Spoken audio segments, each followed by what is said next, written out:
welcoming everyone? I do. So good morning, everyone. Thank you for coming to our webinar. And I want to extend great gratitude to all of you from the Connecticut Paid Leave Organization, because I know that I have seen the newsletters. I know that you have been doing these webinars nonstop crazy since the beginning of the year. And we greatly appreciate that you are able to fit in our nice little chamber here into your schedule and get the information out to them. As you know, in rural Connecticut over here, we are very spread out, and our resources are limited. So having you come here and spend time out of your day really means a lot to us. So again, thank you very much. And I would let you all introduce yourselves and move forward with the webinar.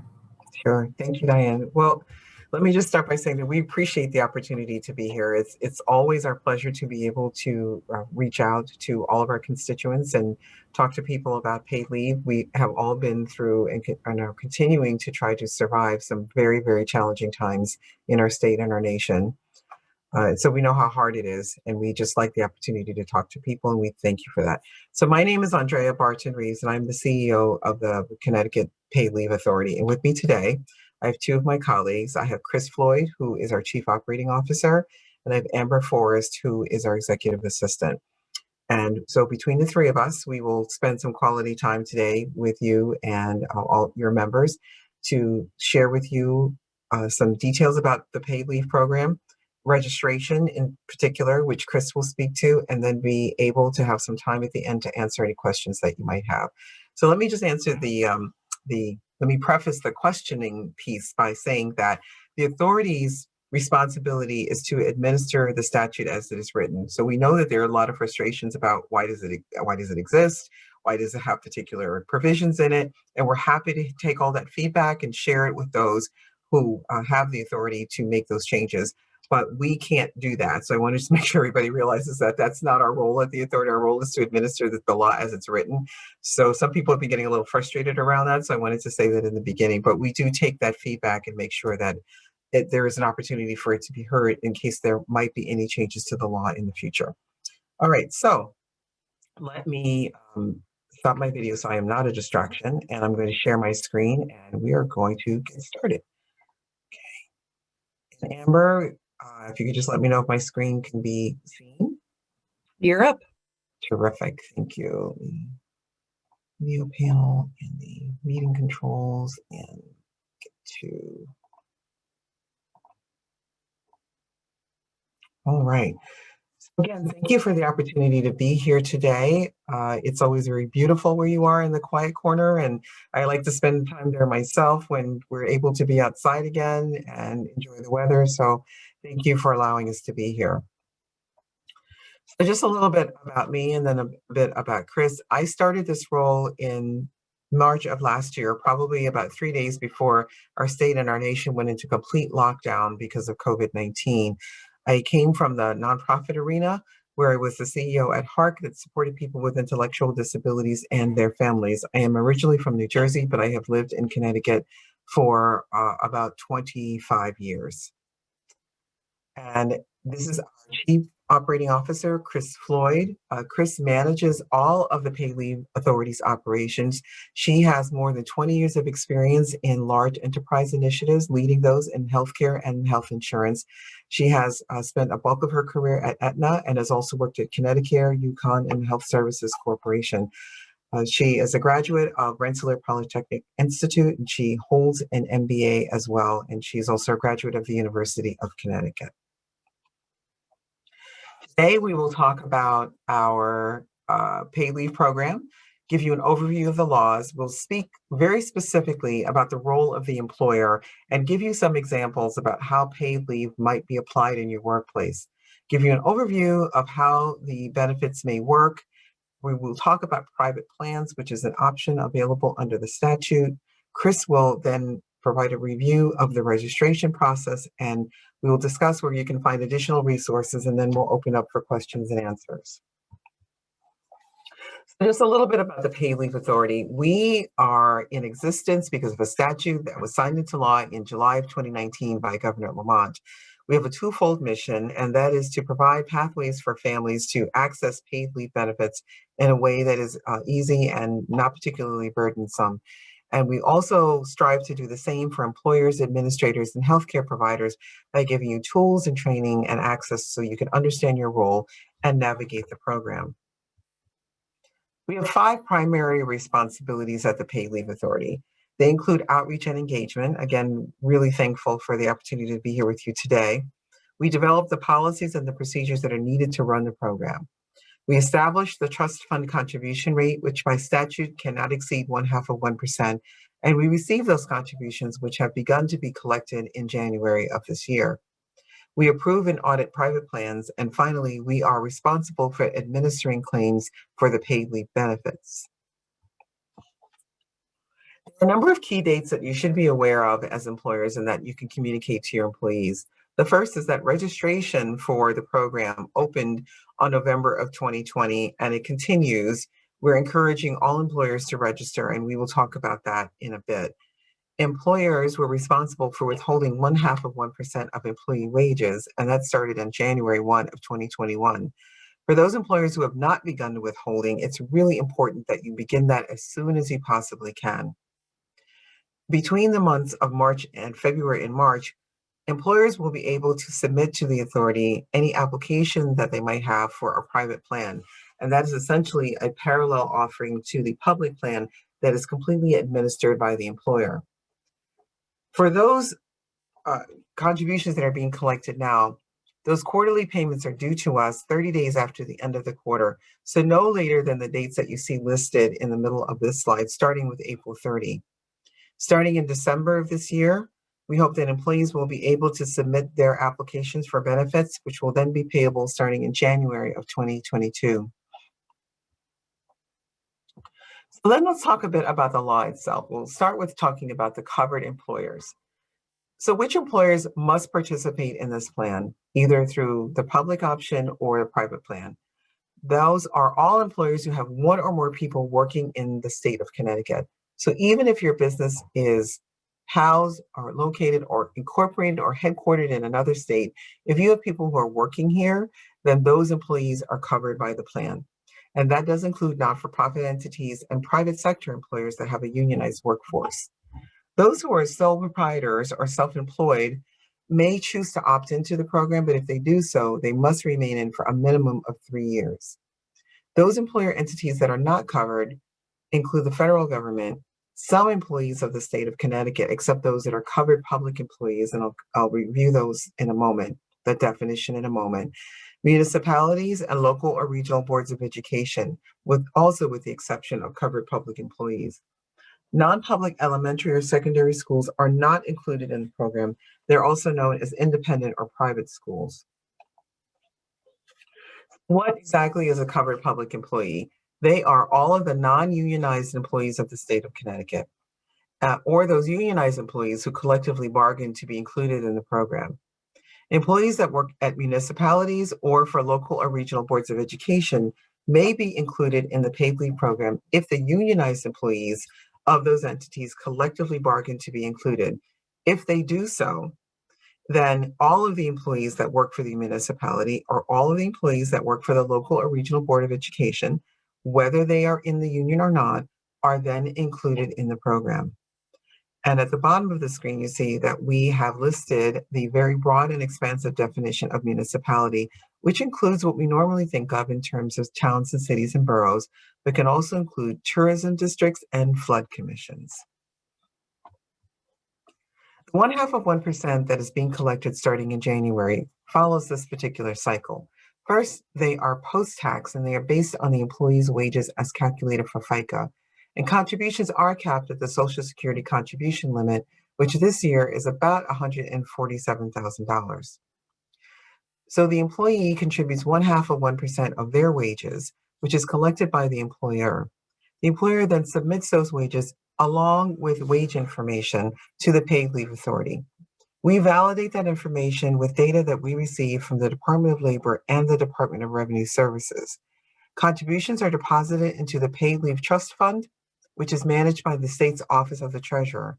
And those funds are used to pay benefits and for the administration of the paid leave program and for no other purpose. So let's go through an overview of the leave law. First, let's start with what is known as job protected leave, meaning leave that people can take and have the guarantee that they will be able to come back to their specific job or an equivalent job after their leave is over. Job protected leave is available under federal FMLA for those employers that have 50 or more employees. Right now, meaning in 2021, Connecticut FMLA applies to employers with 75 or more employees and also offers job protection after 12 months of employment. Other laws like workers' compensation, the Americans with Disabilities Act, the Pregnancy Disability Act, and the Connecticut Fair Employment Practices Act also offer some form of job protected leave, which may be offered as a reasonable accommodation. And workers' compensation, of course, is offered for on-the-job injuries or illness. When the law changes in 2022 for family and medical leave in Connecticut, there will be income replacement available through the Paid Leave Authority, and workers' compensation will remain a viable option for income replacement for on-the-job injuries and illnesses. But what's important to know is that a person cannot collect workers' compensation and paid leave benefits at the same time. Here's a more detailed overview of the Connecticut Family Medical Leave Law as it currently exists and what it will look like in 2022. As I mentioned earlier, the law now applies to employers with 75 or more employees. And for those employees to be eligible for those benefits, they had to have worked for their employer for 12 months and at least 1,000 hours. And then they will enjoy job protection after 12 months with that employer. They would then be able to access 16 weeks of leave in a 24-month period with exceptions for military caregivers.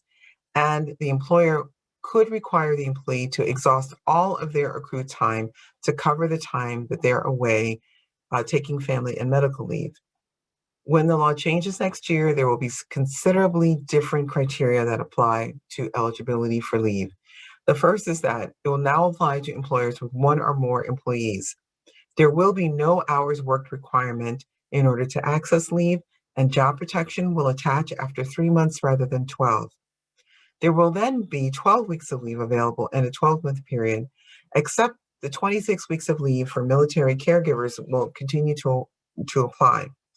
There will then also be an additional 2 weeks of leave available for incapacitation due to pregnancy. The other point that's important here is that there may be up to 12 days of leave available for victims of domestic violence. And finally, employers still will be able to require employees to use their accrued time, but they must allow them to keep up to 2 weeks of that accrued leave. Some of the reasons for leave are the same as the current reasons under the Connecticut FMLA and the federal FMLA, but under the new statute that's effective next year, here are the reasons for leave: to create or expand your family through birth, adoption, or foster care; to care for a family member that has a serious health condition or your own serious health condition, which can include serving as an organ or bone marrow donor or pregnancy. There is special leave available to care for a family member that has been injured during active duty, known as military caregiver leave, which I've referenced earlier, which is available for 26 weeks, but 12 of those weeks are paid. And the same is true for qualifying exigency leave, meaning the opportunity to be with a family member who has been called overseas to active duty. And also, as I mentioned before, family violence leave is available under this act for up to 12 days of leave for those who are victims of family or domestic violence. Another important difference between our federal FMLA, our current Connecticut law, and the new law is the expansive definition of family. So next year, an employee will be able to take leave to care for a parent, a spouse, a son or daughter of any age, their sibling, their grandparents, their grandchildren, or any person related to that employee through blood or affinity that has an equivalent relationship to these particular family categories. So what does that mean, related by affinity? And here's the definition. It is any person with whom the person has a significant personal bond that is like a family relationship listed in the statute, regardless of their biological or legal relationship. And the example that I like to use the most, because I believe it's the most accessible, is the second bullet from the bottom, where you may have a couple that is living together and they consider one another spouses, although they may not have a legal spousal relationship by marriage. If they needed to take time to care for one another right now, that time is unavailable to them under our current family medical leave law. That will change in 2022, and with the right documentation and appropriate proof, they will be able to take time off to care for one another as if they were each other's spouse through marriage. The lengths of leave are summarized here: 12 weeks in a 12-month period, with the exceptions for family caregiver leave for military members, 12 days for family violence, and an additional 2 weeks for incapacitation due to pregnancy. A person accessing paid leave benefits will also receive that time with those same time frames for their paid leave.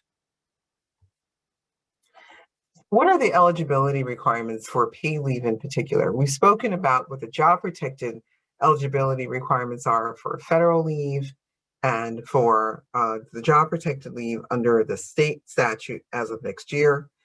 But how does a person qualify for paid leave benefits under the new law? Meaning they come directly to the paid leave authority to get these benefits.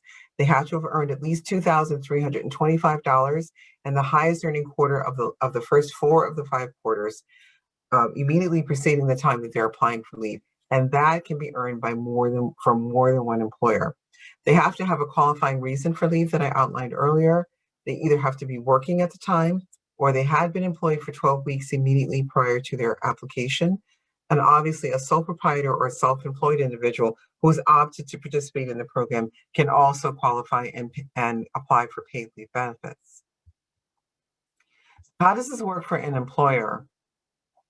Every time an employer has a person come into their office or their HR department, or sometimes it's just you, asking for a potentially family and medical leave qualifying leave, you should really ask 2 questions. First is whether or not they're eligible for any kind of job protected leave, and whether or not they're eligible for any income replacement during that time. And the reason why it's important to ask both of these questions is because sometimes a person may be eligible for job protected leave under the Americans with Disabilities Act, we can use that as an example, but no income replacement from the paid leave authority. Or sometimes the opposite can be true, and I'll explain that in a moment. But it's important to ask both questions each time. As I mentioned earlier, an employee can be eligible for a federal FMLA, state, both of them running concurrently, neither of them, but maybe protection under some other law, or no protection at all. When it comes to the income replacement question, however, here are some things that are important for you to know: that a person can receive their employee provided benefits, usually short-term disability, at the same time that they're getting benefits from the paid leave authority, but it can never exceed 100% of their regular wages. In addition to that, some short or long-term disability policies require a person to exhaust their state accessible benefits before they access the employer paid benefits. So it's something that you'll need to know and speak to your carrier while you're trying to coordinate benefits with them. As I mentioned before, a person who is receiving workers' compensation benefits is not eligible to receive paid leave benefits from the authority. And if the employer has a private plan, they are completely responsible for all benefits coordination and determining whether or not the person qualifies for leave and for paid leave benefits under that employer plan. I had mentioned earlier that an employer can require an employee to use their sick, vacation, or other accruals, but they must allow them to keep up to 2 weeks of leave. So I'll go back to the bullet that mentions paid leave without job protection. In an earlier slide, you saw that I outlined the amount of money that a person has to earn within a specific time frame and their employment status and having a reason for leave that's covered under the statute. Along with making a contribution to the fund, those are the 4 criteria that a person needs to meet in order to access paid leave benefits. So you could potentially have someone who's working for you for a month who may meet those criteria and is then eligible to receive paid leave, but they don't have any job protection because they've not worked with you for 3 months. And you may have people who might come to you under those circumstances, and it's important to communicate to them that they may be able to take the leave paid because they're eligible, but they should be sure they have a job to come back to. All right, so let's talk a bit about what happens when they actually apply for the leave. They come directly to the paid leave authority for their paid leave benefits. This is important. because we distinguish that from them applying for leave and time off away from your workplaces, which they need to do with you as their employer. We then validate their eligibility under the statute, including how much they've earned and whether or not the reason they're seeking leave is covered under the Act. We do a preliminary calculation of their benefit amount. We then come back and talk to the employer so that you're aware of the employee's actual absences. And we also want to know if what your requirements are. Are you requiring the employee to use their accrued time, holding back that 2 weeks, and whether or not that is an offset to any benefits they're seeking from the paid leave authority. Once all of that has been established and determined, then we issue the paid leave benefits to that person. How much do they actually get? There's a formula in the statute. So if the person is earning less than or equal to minimum wage, they get 95% of their base weekly earnings. If they earn more than that, then they have a bit more of a complex formula that applies. They get at least the 480 plus a percentage of that that's tied to their actual earnings. And here's an example, or some examples, I should say. So Mike is a person who earns less than the minimum wage multiplied by 40. So he gets 95% of his weekly base pay. So for him, that's about $356.25. Deborah earns considerably more. So she starts at the 480, and then she gets 60% of the difference between the 480 and the 700. And that gives her $132 additional above the 180. So she gets $612 in paid leave benefits. How paid leave might work in the workplace is the private plan exemption is available as well. So if you as an employer determine that perhaps you don't want to offer paid leave, and if you want to offer your own paid leave benefit, then you would offer the private plan exemption. Give me 1 second. I'm trying to make sure this is the right presentation. Is okay. So it was just missing a couple of slides, but I'm good. Let me just go back a bit. All right. So the private plan exemption is available under the statute, and that is something that you can offer as an employer. So if you do so, the employer and not the paid leave authority is responsible for administering the employee claims for benefits.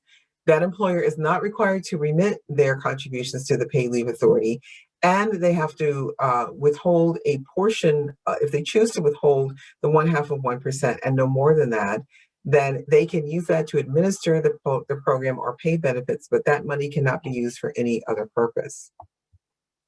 If you choose to apply for a private plan, what you would do is go onto our website, which is ctpaidleave.org, and choose the option, I want to apply for a private plan. Your plan requirements have to meet the statutory requirements, and those are these.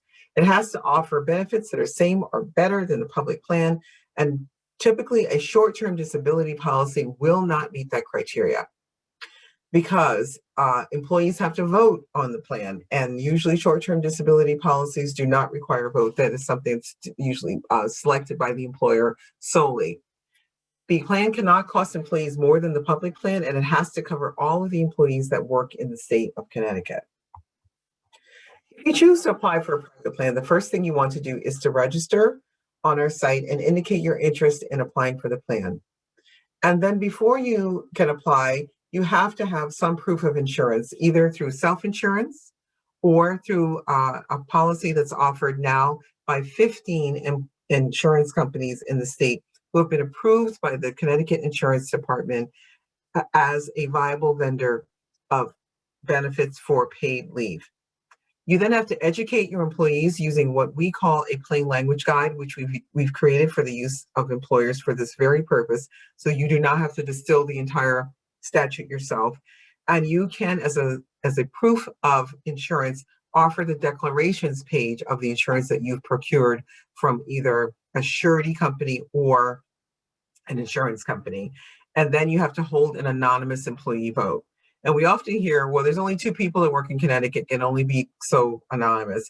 But you just need to do your best to make sure that each one of those 2 people has an opportunity to weigh in on their plan. Then you would go back and submit your application, click on your business name, and then submit all of this data and the documentation so that we can know that you've held the vote, The vote has been in favor of the private plan, and you can submit your application for consideration and possible approval. Before you do any of this, you have to be able to register your business. So I will now turn the presentation over to my colleague, Chris Floyd, so she can speak to you specifically about registration. Thank you, Andrea. So registration is a very critical step, and many employers are either registering themselves or their third-party administrator, like a payroll company, is doing the registration. The registration is the first step in the process, and as Andrea shared, we started registering employers in November, and we're continuing to get employers across the state registered. Our goal is to get all of our employers finished with registration by March of this year. If you're not registered, you have the obligation of still collecting the contributions, and you really want to avoid missing the opportunity to get those contributions started for your employees. Businesses will have up to the end of the second quarter to collect the contributions retroactively, and you cannot exceed up to 1% of the employee's pay in terms of catch-up contributions. So it's really important to get your businesses registered and registered on a timely basis. And again, if you are supported by a payroll company, to make sure that the payroll company is already making those contributions. There is a possibility of having monetary penalties for failure to withhold those contributions. But again, this is why we're holding webinars like this, to encourage and make sure that employers have the awareness of conducting and getting their registration completed. Next slide, please. So the process is fairly simple. The first initial steps that you'll need to do is start at our website, which is ctpaidleave.org. And when you go there, we have a lot of guides and information and a checklist that will guide you through the registration process, and you will get your business registered. The first thing that you will do on our homepage is when you click Get Started, you will complete your registration with what is known as ct.gov. That is the Connecticut Business One-Stop Registration that will allow you to create a set of credentials that will be credentials that you will use on an ongoing basis, not only with our agency, but other agencies across the state over the next couple of years. You will go there, you will create your credentials very simply, and we encourage people to make sure that you are doing this from a Google Chrome or Firefox browser. The Microsoft Internet Explorer does not work with starting the registration process. The other thing that I will also highlight, just based on feedback that we've been receiving, when you do your registration, you will get an acknowledgement from the ct.gov website, and that will send an email acknowledgement to you so that you can verify and affirm that you intended to create a registration. Our recommendation is that once you get that email, please click the acknowledgement right away so that we can get that acknowledgement back, and then you will continue to have success moving forward in registration. Next slide, please. So once you have created those credentials, you will be guided back to our CT Paid Leave website, and you will use those newly created credentials to go ahead and create your registration with us. The information that you need to have available to you is your federal employer identification number, and then the NAICS code, the North American Industry Classification System code. And then again, on our webpage are other additional educational information, but the two critical pieces are that FEIN number and your NAICS code. Next slide, please. When you go there, you will put that information in, and you'll obviously, from the homepage, you'll go to our Get Started. And just as I shared about the browser, please use the Google Chrome browser as a browser of preference. You'll click Get Started, and you'll start step 2 for registration.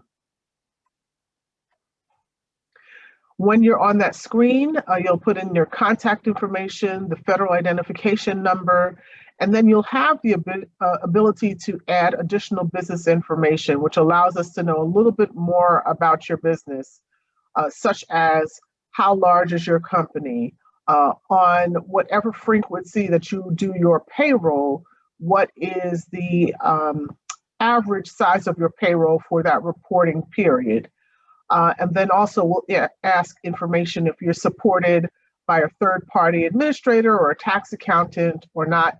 And then finally, in step 4, you'll have the ability to identify additional users from your organization that you may want to have access to this registration.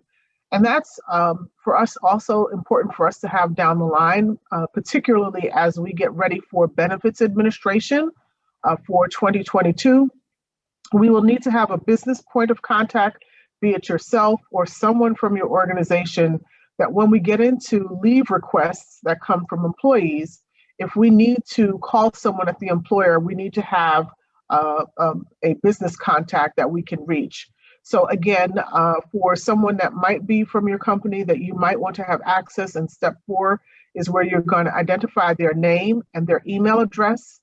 And then finally, in step 5, you would review all of the information that you have input, and then you would hit submit. When you hit submit, you will also receive an acknowledgement. If you go to the next slide, you'll receive an acknowledgement. Okay, I thought we had a screenshot. No, sorry. Okay, if you go back, you'll receive an acknowledgement that will say, success, you have registered your business, and we will give you a registration number, and you can keep that for your records. If you are supported by a third-party administrator, you don't have to provide that registration number to them. It's fine if you do. If you're supported by a payroll provider or third-party administrator, they will be remitting your contributions to us based on your federal employee identification number. So that will be the key for us on linking the information with your business. Additionally, if you had identified in step 4 additional users to be on the account, when you have hit that submit, they too will also receive an email that will say, and I'm just going to use Jane Doe from Smith Company identified you as an additional user. Please sign into the CT Paid Leave website and create your credentials. So they'll receive a notification that will allow them to go ahead and set up their own credentials, and then they will have access. There's nothing further that they need to do. It's just giving them an alert, and they need to set up their own credentials. There's no reason for you need to share your credentials with other users.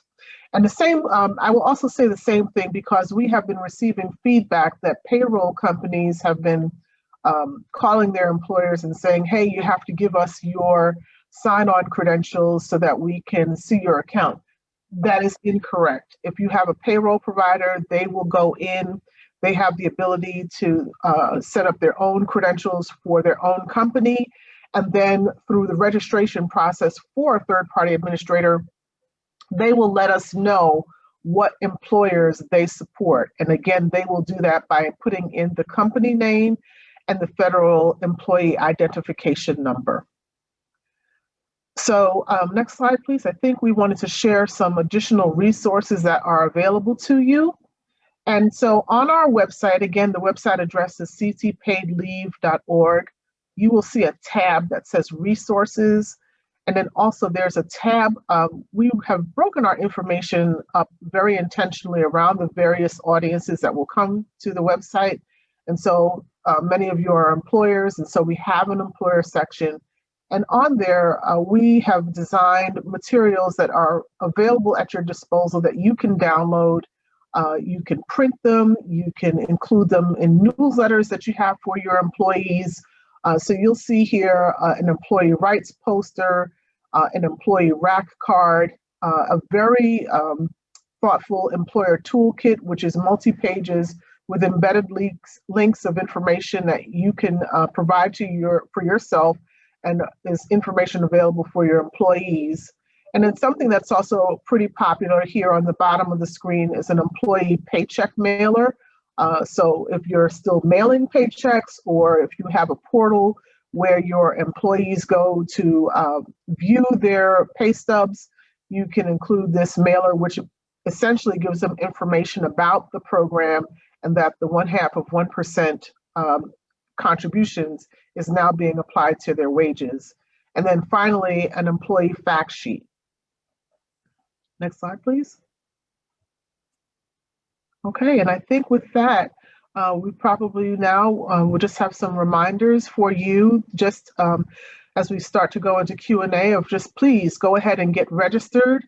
And again, I emphasize you have the ability to go to the site and register yourself. If you follow the steps that I just walked through, your registration will be completed in less than 10 minutes. And then also, if you are supported by a payroll provider, please make sure you have connected with your payroll provider and that they have begun processing the wage withholdings against your employees' compensation. Again, educate your employees and use the resources that are available to you. And then finally, continue to visit our website weekly, if not monthly and weekly. We are posting updates to the site. We have a very, very robust frequently asked questions section. And then we also have a newsletter that we publish on a periodic basis throughout the month. So there are multiple ways that you can reach us. And then finally, on our page, at the top of our page, we have a contact us. So should any of your questions not be answered by the data that we've provided on the website, you can send a contact us inquiry to us. We have a very robust support team that are getting requests from customers every single day, and we do our best to be very timely in our response in answering your questions. So I will pass it back to Andrea. All right, and I will stop sharing and turn my video back on. Thank you so much, Chris.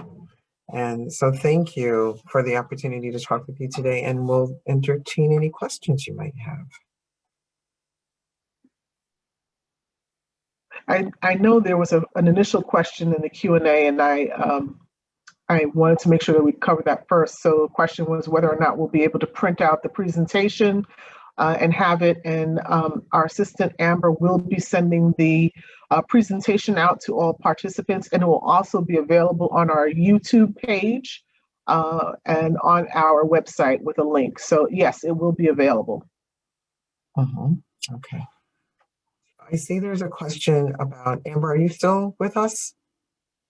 Yes, I'm still here. Would you like me to do the Q&A with you? Yes, please. So Diane's first question, she submitted a question about fraud and abuse. And this is a very frequently asked question because we know that no matter what service we try to provide and supports we try to give people, not just at paid leave, but elsewhere, there's always going to be someone who believes that they have the right to access benefits that they're not entitled to.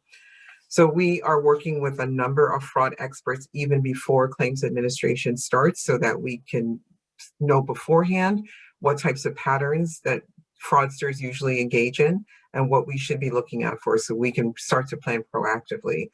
Second is that people just can't walk into your office and ask for benefits and time off. They do have to have documentation and a medical certification from a provider. We also know that there are providers who, I have a colleague who works in another state agency, and she said, there are some providers who have a specific name, but they should be known as Dr. Summer Off because they find a way, right, to have people be able to take the entire summer off when they're not necessarily suffering from a serious health condition or know someone who does. And there are ways to target those healthcare providers as well, so that they cannot abuse the system. So all of these things that we're not only talking to people who know about fraud in this space, we're also talking to our partners in other states so that we can bring in those best practices even before we start. And that's how we're trying our best to mitigate fraud, waste, and abuse by people who will try to access those benefits that they're not entitled to. Andrea, can I ask you a question to follow up with that before we get to sure. That's the number one issue that we have had on our focus groups and with our members here at the Chamber of Commerce is they're very afraid that they know their employees and they know their patterns, as you say, under the FMLA, you know, the person who has a migraine whenever it's a nice sunny day and it's a beach day, the summer off doctors, right? So if somebody applies to you for this, you did say you would contact the employer. Do we have the ability to give you our input as an employer as to our concerns? Or is it basically we have no say, you will make the decision? Well, let's see. So here's the challenge. We will certainly listen to employer concerns as long as you're not sharing anything that is that violates HIPAA or shares, you know, PII, personally identifiable information. So that's the one challenge that we have, is to make sure that we don't violate those rights, because then both the paid leave authority and the employer now have a problem, and that we have to defend, and we don't want it to be there. If there's a specific concern about that employee, when we contact you to verify their employment, the reasons for leave, any of those types of things, that would be a good time to tell us about that. And then we can take that information into consideration.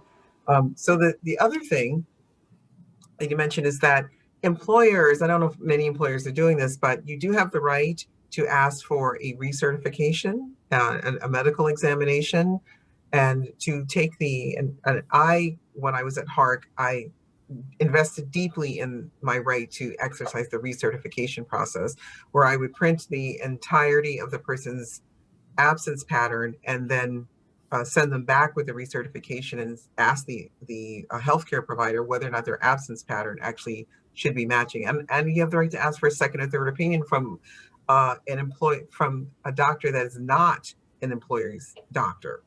And often when we exercise those rights, as my HR director used to say, she would experience miracle healing and Lazarus moments. Those are exactly the words she would use to describe it, where all of a sudden the person was just back at work, right? Because they knew we were watching them very carefully. And so and I would say that if you have employment counsel, or if you have an HR consultant or a benefits consultant, talk to them about the extent of the rights that you have under family and medical leave, to really begin to explore that waste and abuse, because you don't just have to be a victim to it all the time. And we know who our frequent flyers are. I'm not going to say they don't exist, and that they're not just waiting for this particular program to take advantage of it. We know that. That's why we're trying to get in front of it right now. So let me just make a personal comment to you, Andrea. I find this discussion extremely refreshing. And although none of us, we think the program for people who need it is amazing, but for those who abuse it is really terrible. And I will say this personally, that through the process of this being negotiated in legislation, our elected officials really paid no heed to the concept of abuse. And I can't tell you how many times they told us, oh, it doesn't happen. That doesn't happen. It's so rare. Yet I hear from our employers all the time about how much abuse they see, and that they feel they were very nervous about this program, especially since the requests were going to be made from, to you and not through them. So I think the fact that you are aware that there is abuse, you're acknowledging that there is abuse. We're not all crazy as employers. You're not crazy. You're not. You're not. And I think this is the benefit of my having actually, worked and run a large not-for-profit agency. We had people who we knew. I mean, it wasn't a surprise to me when my HR director would come in. I would ask for who's on workers' comp, who's got FMLA, who's out for whatever reason, so that we could just get a sense of the landscape of our work environment, because we were responsible for people's lives. We had 400 people that worked there. 3,000 people were responsible for their health and welfare every day. So I was monitoring our workforce, and there were names that were always on there, and I knew, that it was a concern. So we had specific strategies, legal strategies, of course, meaning legally permissible strategies, if we had concerns about that person accessing benefits in a way that the law did not intend. So no, I'm personally not pretending that fraud, waste, and abuse don't exist. But with that said, with 400 people, there were probably 7 people on that list. So, so from the legislators' perspective, or other advocates, the percentage was extraordinarily small. But we also know we spend a lot of time with the people, right, who are engaging in this. They take up all your time. They don't come to work. So you got to backfill for them. It's crazy making, and I totally get it, because I used to do it. We also, there is a difference between fact and perception. So it may only be 7 out of 400 employees, but when those 7 people play key roles in your labor force, right? And the jobs and duties that are constantly not being completed, it seems like it's 350 versus, it does feel that way. So It does feel that way. And so I just want to thank you. We can get to the other questions, but I really wanted to thank you for that. I think this is probably the most important part of the entire presentation that you gave, is that employers feel better knowing that you understand this and that you're on the lookout for it, you're preparing for it. And again, that you allow us to get a second or third opinion and to request a medical examination if required. So right. Those are all available to, this is why I'm saying it's important to really know how family and medical leave works. So if there is legal advice you can get, or a very knowledgeable HR consultant, an employment lawyer that you can speak to. Sometimes they'll do it just at a flat fee, just to kind of give you an overview of how FMLA works. And we had to retain someone because we had 400 people. We had to have somebody who was our employment lawyer. But it's good to really understand what your rights and responsibilities are as an employer, as you're administering FMLA, because the abuse part can be very frustrating. So we as a chamber will be providing additional webinars for those of you on the call. If you don't have our email newsletter, please make sure you sign up for it on windhamchamber.com, because we have a couple of those HR attorney people coming up in the next couple of weeks and months to talk to you about writing policies for your company and how to avoid abuse things like we're discussing. So I'll let you guys continue with the question and answer, because I see quite a few interesting ones out there. Okay. We'll get to as many as we can. Yeah, Andrea, I'll take the next one. There's a question about where do we go to pay for the contributions. So just a quick update on where we are with that. So we will, at the end of this month, have the ability to begin receiving the wage remissions for the 0.5% contribution. That capability will be in two forms. One, our website will be updated directly, where you can come and put the contribution information, and will come to us. That those funds will be received into an employer trust fund. And that is a dedicated trust fund for these contributions. And then secondarily, as I mentioned earlier, if you're supported by a payroll provider, payroll providers will submit the contributions to us on a quarterly basis. And by statute, we have the ability to get those contributions 1 month after the end of a quarter. So for this first quarter, that means that those contributions will come in by April 30th.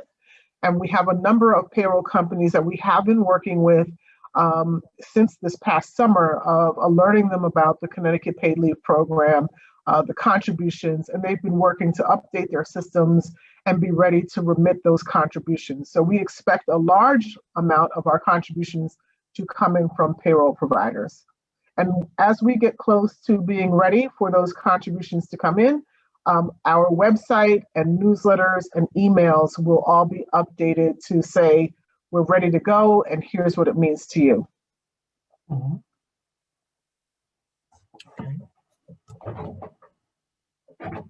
Thank you, Other Chris. questions? Yeah. So the next question we have is, if we have a short-term disability plan that can run concurrent with Connecticut paid leave, does this mean that the employee will need to have a doctor to complete 3 separate forms: FMLA, STD, and CT pay leave? That is a great question. We're trying to combine the forms so that if a person is applying for FMLA and paid leave, that can be one form, so that they can check off some boxes. So actually, Erin Choquette, who is our general counsel, and I are trying to figure out if there's a way to streamline that process so that you're at least is one less form that you have to complete.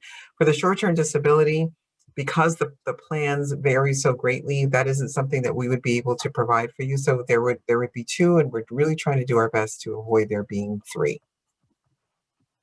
Thank you.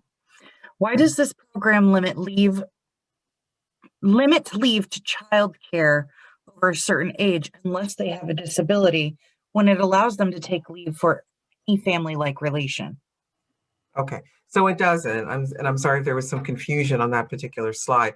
At the top of that slide, it outlined what the current federal law is, that it limits the leave.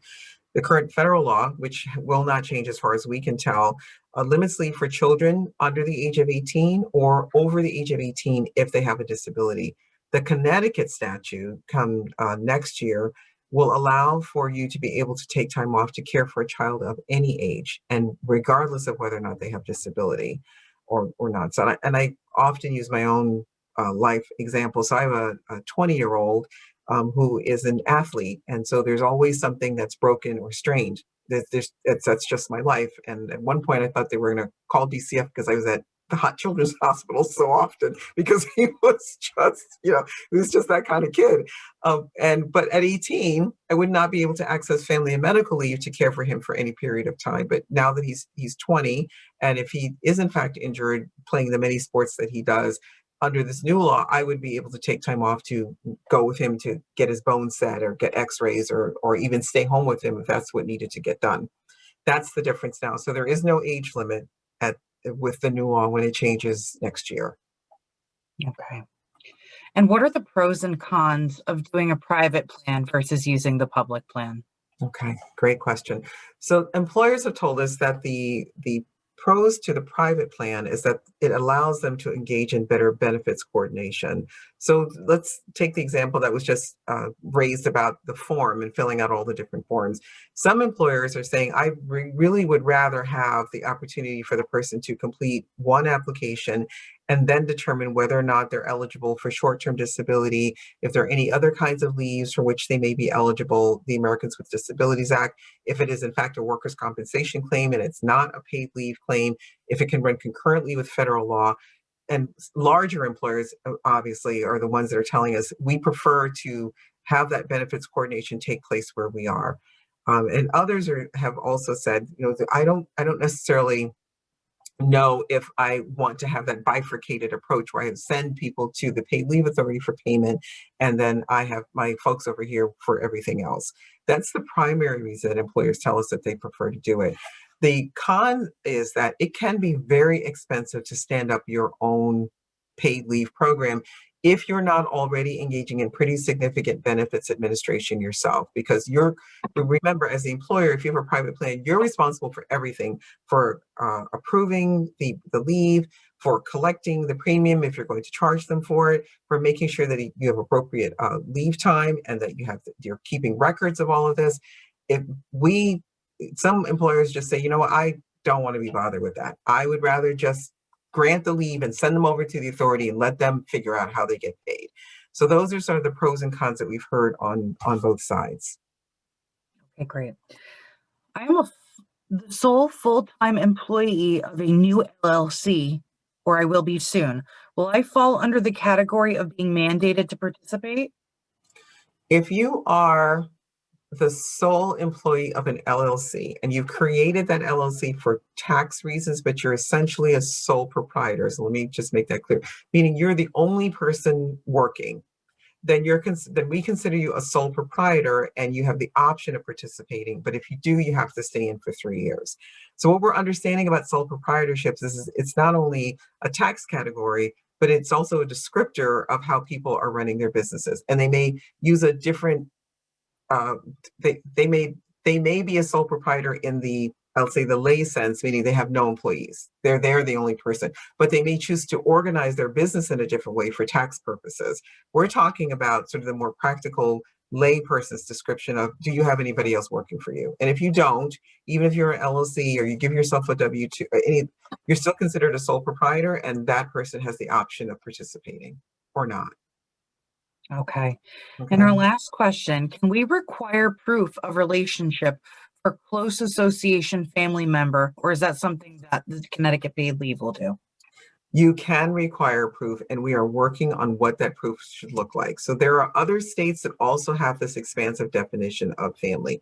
Some of them require affidavits that are notarized, and some of them just require some other kind of proof. And we're really now trying to narrow what that proof would look like. And quite frankly, it's within the purview of the Department of Labor to make that determination. But we're working very closely with them to determine what that should be, because obviously it has to be proof that's sufficient for the employer and one that doesn't necessarily invade the privacy of the employee. And that's a very delicate balance to strike.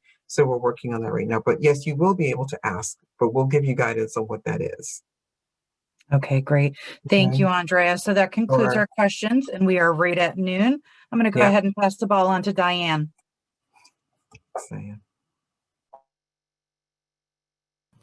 We had the UPS guy, like we talked about earlier, that came and the dogs were going crazy. So sorry about that. But again, I'd like to thank you ladies all for taking time out of your busy schedules to come and talk to us here in Eastern Connecticut. The Windham Chamber of Commerce, we do a lot of information webinars and newsletters. This recording, even though you're sending it to everybody here, we will post it also on our YouTube page. So if you guys forget where you can find it on the Chamber's YouTube page, and we'll be sending out some of this information in different formats through our newsletter and our website. So we are your partners. I have to say, out of many of the state departments, it's been very refreshing to deal with you ladies, and you're very collaborative and just nice. So thank you. That may not be a professional word, but you've been very nice and very good to work with and extremely responsive. Any questions that we've asked you through the website, we've gotten answers immediately. So I want to thank you for doing a great job. And we, again, appreciate you coming out here. So Happy New Year, stay safe, and maybe we'll be speaking to you in the future when some of these details are more worked out. So again, thank you, Andrea. Absolutely. Thank you very much. We appreciate it. On behalf of our team, we want to wish everybody a Happy New Year and encourage you to register. Please do. That's really important. And we're happy to come back anytime. So everyone have a wonderful weekend. Great. All right. Thank Thank you. you. Bye. Bye.